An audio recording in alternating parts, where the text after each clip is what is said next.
Greetings, Minecrafters, and welcome to another hopefully interesting Minecraft episode.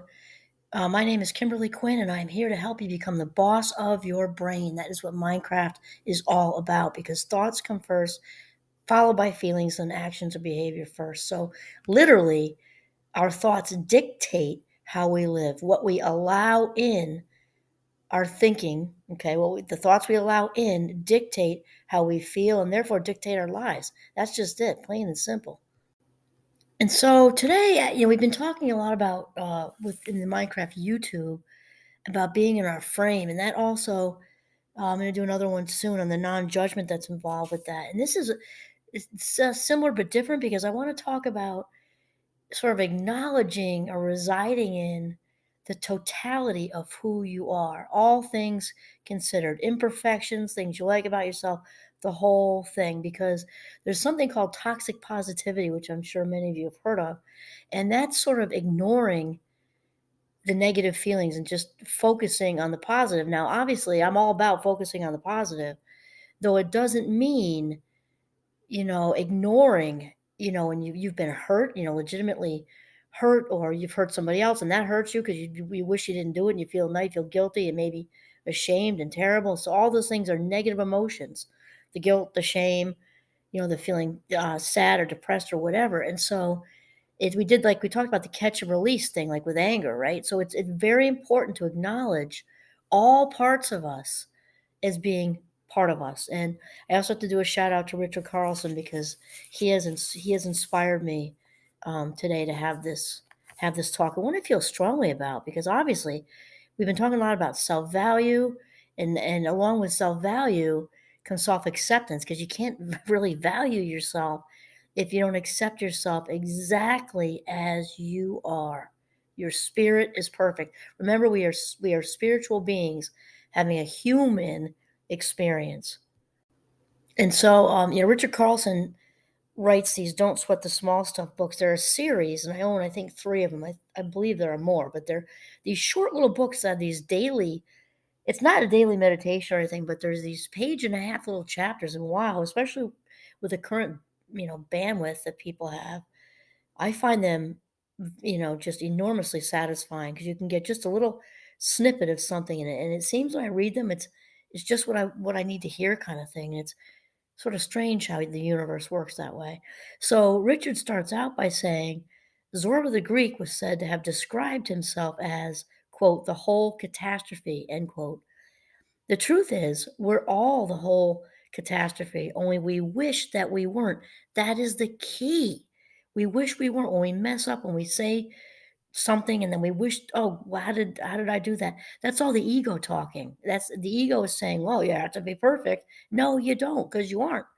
And then he says, we deny the parts of ourselves that we deem unacceptable rather than accepting the fact that we are all less than perfect. We hear, self-acceptance a lot, at least I do in the biz, right? And people don't always take it, like to heart, like to get on it with that because the self-acceptance thing means wrapping around yourself like a burrito of compassion. When you mess up, it doesn't even have to be big mess ups. It can be big mess ups, but it can be small mess ups.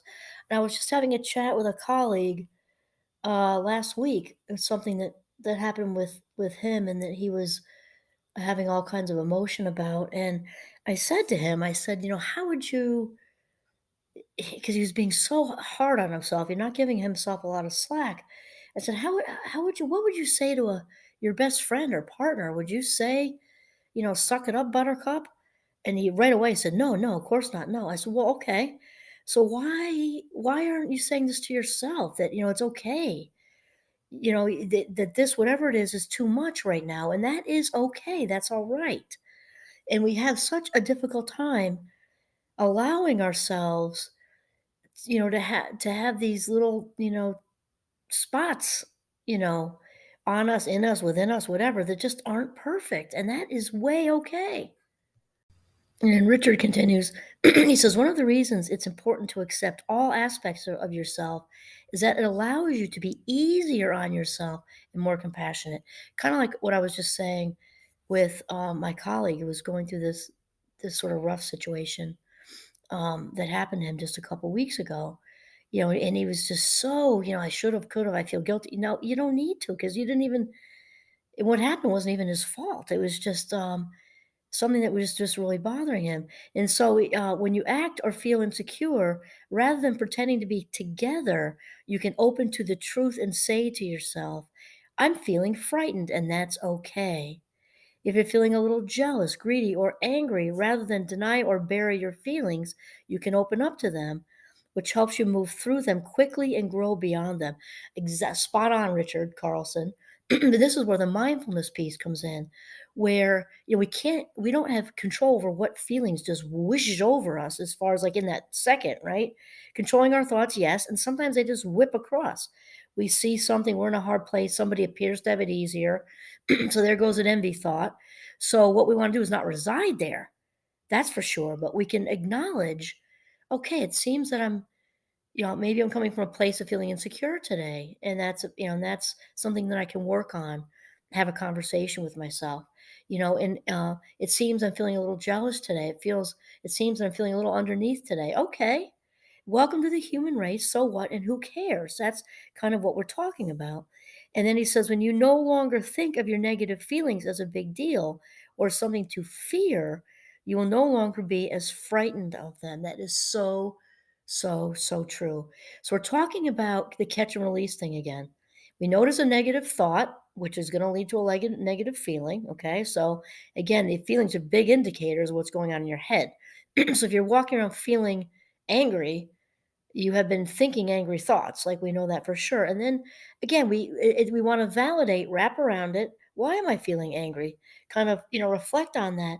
Then, like catch and release fishing, let it go on its way, because we want to acknowledge and validate, yet we don't want to reside there.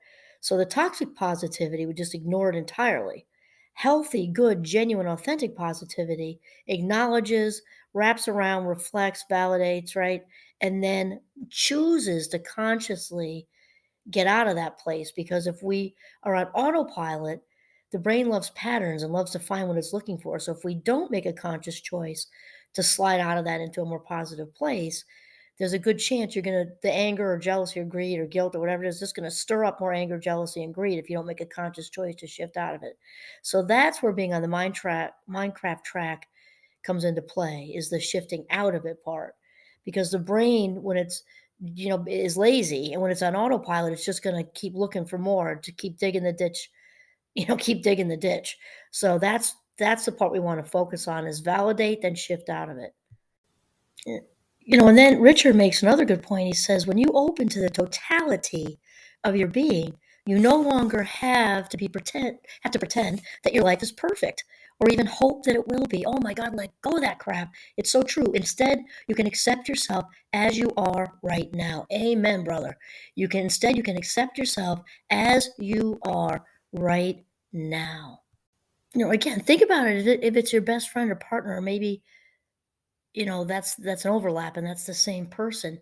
Think about how you would treat them, because whatever crazy reason, we find it so much easier to extend genuine compassion and acceptance to the people closest to us going through difficult times. We often can extend more compassion to a stranger than we would to ourselves. Think about that for a second. Yay that we're extending compassion to all these people, but think about it. When we love and accept ourselves, the universe is our oyster, because then we know no bounds. So then Richard continues. He said, when you acknowledge the less than perfect parts of yourself, something magical begins to happen. Along with the negative, you also begin to notice the positive, the wonderful aspects of yourself that you may not have given yourself credit for, or perhaps even been aware of. I love that, because the more mindful we the more we practice mindfulness, and I'm not talking about being a Zen monk in a cave, Tibetan cave eating yogurt. We've talked a lot about mindfulness. It means to just be. If you're gardening, if you're in the shower, if you're eating, if you're doing the dishes, whatever, to just be. And the more time we spend in the present, the more accepting of ourselves we become naturally.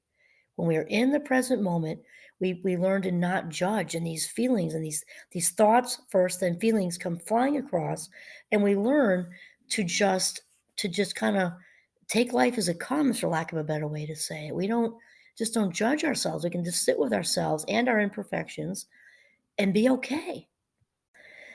And then Richard says, you'll notice that while you may at times act with self interest in mind, at other times you're incredibly selfless. Sometimes you may act insecure or frightened, but most often you are courageous. This is so important to remember. I'm thinking of Donald Winnicott's Good Enough Parent.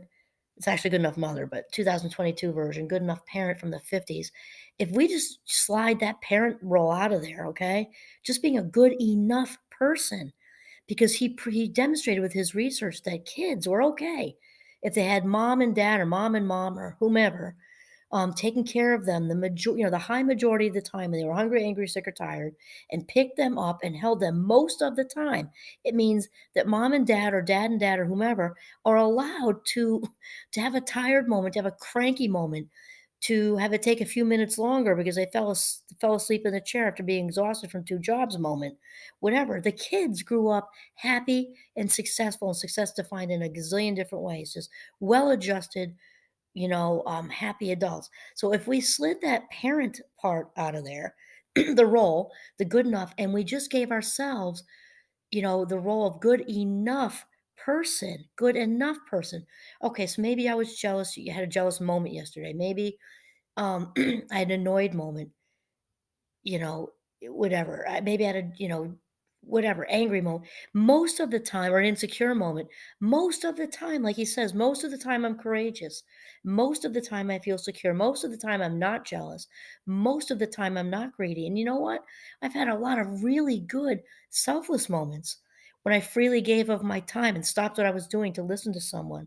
Maybe I did something for somebody overtly, help somebody in a very compromised position. Maybe it was extending kind thoughts to someone from my living room couch because I remember it came into my head what a hard time they're having. So I sat there and just sent them the good vibes. All of this matters. We are good, courageous, secure, selfless, loving, kind, compassionate, whatever, most of the time, or even more often than we're not. Even if it's 51% versus 49, that pushes it over to more of the time, right? It's so important for us to think of this when we're having a not our best self moment.